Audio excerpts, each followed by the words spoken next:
అర్థం చేసుకోండి. మన జీవితంలో చిలక కొట్టుడు వ్యవహారం మంచిది కాదు. దేవుడు నీ పట్ల ఉన్నతమైన తలంపులు కలిగి ఉన్నాడు. ఉన్నతమైన ఆలోచనలు కలిగి ఉన్నాడు. యథార్థవంతులను బలపరచుటకు యెహోవా కనుదృష్టి లోకమంతా సంచరిస్తూ ఉంది. ఆ దేవుని దృష్టిలో ఆ రోజు యోసేపును గమనిస్తూ ఉన్నాడు. చూద్దాం ఏం చేస్తాడు యోసేపు. పరిశుద్ధతను తాకట్టు పెట్టేస్తాడా? సంతోషం కోసం కకృతి పడతాడా? లేకపోతే పరిశుద్ధతను కాపాడుకొని నేను దాచిపెట్టిన దీవెన పొందుకుంటాడా? చూద్దాం. తండ్రి కూతురు షాపింగ్ మాల్కి వెళ్ళారు.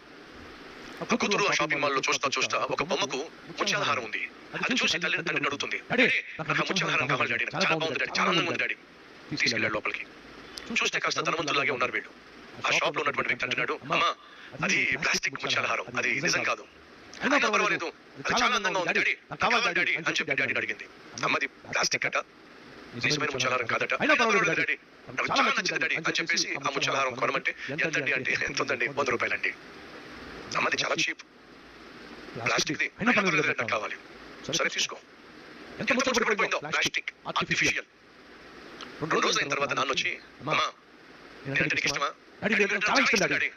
అయితే నీ ముత్యాల హారం నాకు ఇస్తావా? అది మాత్రం అడగండి డాడీ, నేనంటే ఇష్టం చెప్పాగా, చాలా ఇష్టం డాడీ, అసలు సందేహం లేదు. మరి నీ ముత్యాల హారం నాకు ఇవ్వచ్చుగా, ప్లీజ్ డాడీ, మీరు ఏమడిగినా ఇస్తాను కానీ ఆ ముత్యాల హారం జోలికి రాకండి డాడీ. సరేనమ్మా.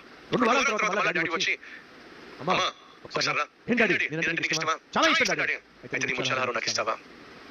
డాడీ ప్లీజ్ డాడీ, ఏమని అడగండి కానీ ముత్యాల హారం అడగండి డాడీ.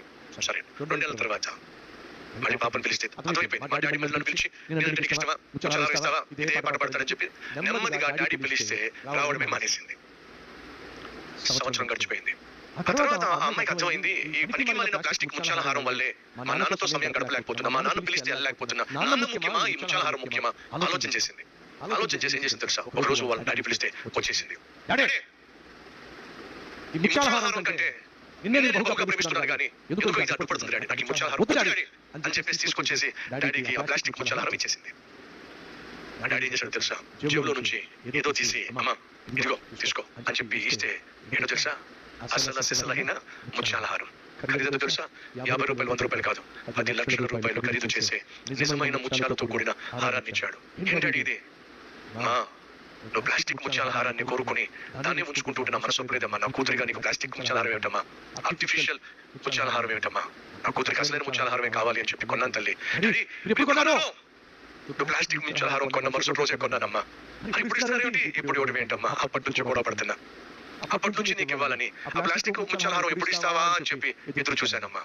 నువ్వు ప్లాస్టిక్ ముత్యాల హారాన్ని కోరుకున్నావు, ఫలితంగా అసలైనటువంటి ముత్యాల హారాన్ని దూరం చేసుకున్నావు. సహోదరి సహోదరులు వినండి, దేవునికి నీ పట్ల, నీ భవిష్యత్తు పట్ల ఉన్నతమైన ఆలోచనలు ఉన్నాయి.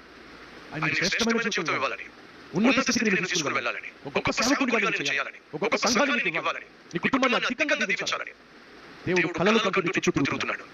ఆ ఉన్నతమైన దీవెనలు నీకు ఇవ్వాలని చెప్పి చుట్టూ తిరుగుతే నువ్వేమో చెత్త చెదారాన్ని కోరుకుంటున్నావు. విలువలు లేని వాటి కోసం, విలువలు లేని వాటి కోసం, అల్పకాల భోగాల కోసం, కాసేపటి సంతోషం కోసం దేవుని కోసం దాచిపెట్టిన శాశ్వతమైన ఆశీర్వాదాన్ని పోగొట్టుకుంటున్నావు. ప్రశ్న